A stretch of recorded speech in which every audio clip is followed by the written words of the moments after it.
All right, let's jump right in. We're about to unpack the ideas of a 19th century Prussian soldier whose work on war is, and you're not going to believe this, more critical than ever. We're talking about Karl von Clausewitz and how his thinking gives us the tools to understand everything from today's battlefields to the wars being fought online. So that leads us to the big question, right? In our world of drone swarms, massive cyber attacks, and constant disinformation, how on earth can a guy who wrote with a quill and ink still be our best guide to understanding conflict? Well, the answer is actually pretty amazing. Here's a quick look at how we're going to break it all down. First, we'll dive into Clausewitz's world. Then, we'll get into his 5 big strategic principles. After that, we'll see how modern science looks at them, compare battlefields then and now, and finally, wrap it all up with why his ideas are still so powerful. Okay, so first, let's set the scene.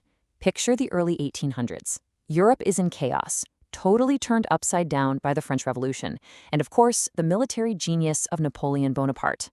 This is the world that made Clausewitz. Now you gotta understand, Clausewitz wasn't some academic sitting in a comfy office. No, he was a soldier who saw his own country get completely crushed and humiliated. That trauma, what he called a cognitive challenge, is what drove him. It forced him to question everything he thought he knew about war and to figure out what it really was. And what he came up with was brilliant. He realized war isn't just one thing. It's this messy, unpredictable, and powerful mix of 3 forces. You've got the raw emotion and violence of the people. You've got the total chaos and unpredictability of the battlefield, what he famously called the fog of war. And then, trying to steer it all, you have the rational, political goals of the government. War, for him, is the constant tug-of-war between these 3 things. Which brings us to his most famous quote, the one that changes everything. War is the continuation of politics by other means. What he's saying is that war can't just be about fighting. It has to have a point. It's a tool, a violent one for sure, but still a tool used by a country to get what it wants politically. Without that, it's not war. It's just pointless violence. Okay, so let's dig into the core of his theory. Based on this understanding of what war is, Clausewitz laid out some key principles for strategy. Now, these aren't a strict set of rules. Think of them more like a compass for making smart decisions when everything is falling apart. First up is concentration of forces, and this doesn't just mean having a bigger army. It's about being smarter. It means focusing your strength, whether that's soldiers, tanks, or today, maybe your cyber capabilities, at the one spot where it will hurt the most, the spot that will break the enemy's spirit, all while keeping some power in reserve so you can adapt on the fly. And that connects directly to the economy of forces. This is pure strategic logic. You don't have unlimited soldiers or money or time, so you can't be strong everywhere at once. This principle says you have to be ruthless about where you spend your resources. Every single asset has to be used where it has the biggest impact on your political goal. No wasted effort. Now, this next one is wild because it sounds like it was written yesterday. Surprise, for Clausewitz, this wasn't just about setting an ambush. It was about psychology. It was about attacking the enemy's mind, shattering their plans, and basically causing their decision-making to just freeze up. He was talking about cognitive warfare 200 years ago.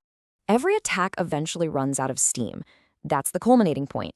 Think of it like throwing a punch. It's most powerful right at the start, but it loses force the further it travels. An army on the attack gets tired, its supply lines get long, and it just loses momentum. A brilliant commander knows exactly when they hit that point and when it's time to stop pushing and start digging in. And that brings us back to the master principle, the one that governs everything else, the political aim. Clausewitz couldn't be clearer about this. Every single thing you do in a war, from a massive invasion down to a tiny patrol, has to serve a clear political purpose. If it doesn't, you're not fighting a war anymore. You're just creating senseless, self-defeating chaos. All right, now this is where things get really, really interesting. Clausewitz's ideas are so fundamental that they've been picked up and used by fields he couldn't have even dreamed of, from computer science to psychology. Just take a look at how these ideas translate. His principle of surprise? Today, cognitive scientists call that creating cognitive overload through disinformation. His economy of forces? That's basically the foundation of optimal resource allocation in game theory. And the political aim in a modern counterinsurgency? Well, that's the whole idea of winning hearts and minds. Even his trinity is now seen as a complex adaptive system. The language is new, but the core logic is exactly the same. So let's make this even more real. what do these principles actually look like in action? Comparing the Napoleonic era to the conflicts of today. Take concentration of forces. Back then, it was literal. You physically piled up thousands of soldiers and cannons to blast a hole in the enemy's line. Fast forward to today. Now, concentration is about effects. It's a tank assault perfectly timed with a social media blitz and a pinpoint drone strike, all hitting the same target from different directions at the exact same moment to cause a total collapse. Or how about the political aim? In World War I, the objective was pretty straightforward. Smash the other guy's army on the battlefield and force them to sign a treaty. But in a modern conflict, like the Algerian War, the enemy army wasn't the real target. The population was. The political goal shifted from destroying an army to winning the people's loyalty and making the insurgency irrelevant. It's the same master principle, just a completely different playing field. So let's wrap this all up. After 2 centuries of insane technological and social change, why do we always come back to Clausewitz? It's because he didn't give us a checklist. He gave us a way to think. He taught us that his principles are tools for human judgment, not a rigid rulebook. He showed us that politics is always in the driver's seat, that new technologies don't change the nature of war, they just give us new ways to achieve timeless goals like surprise and concentration. And, ultimately, that being flexible and able to adapt is what really matters.